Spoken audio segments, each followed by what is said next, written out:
భవిష్యత్తును దృష్టిలో ఉంచుకొని అందరూ నేడు నిర్ణయాలు తీసుకుంటారు.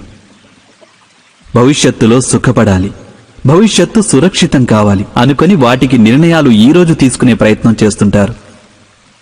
మీ జీవితాన్ని మీరు చూసుకోండి. మీరు తీసుకున్న నిర్ణయాలు చాలా వరకు భవిష్యత్తు కోసం తీసుకున్నవి కావా? ఎందుకు తీసుకోకూడదు? మీ జీవితాన్ని సరళంగా, సుఖమయంగా మార్చుకునే ప్రయత్నం చేసే అధికారం మీ అందరికీ ఉంది. కానీ భవిష్యత్తు ఎవరికీ తెలియనిది. కేవలం మీరు ఊహించుకోవచ్చు అంతే. అంటే జీవితంలోని అన్ని ముఖ్యమైన నిర్ణయాలు మీ ఊహల ఆధారంగానే తీసుకుంటారు మీరు. అయితే నిర్ణయాలు తీసుకోవటానికి ఏదైనా ఇంకొక మార్గం లేదంటారా? ఆలోచించండి.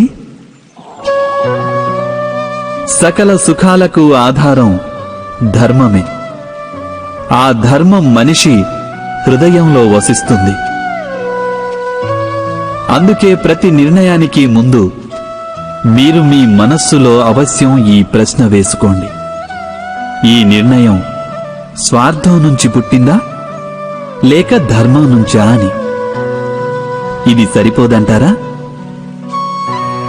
భవిష్యత్తుకు మారుగా ధర్మం గురించి ఆలోచించడం వలన భవిష్యత్తు అధిక సుఖమయం కాదంటారా? మీరే ఆలోచించండి.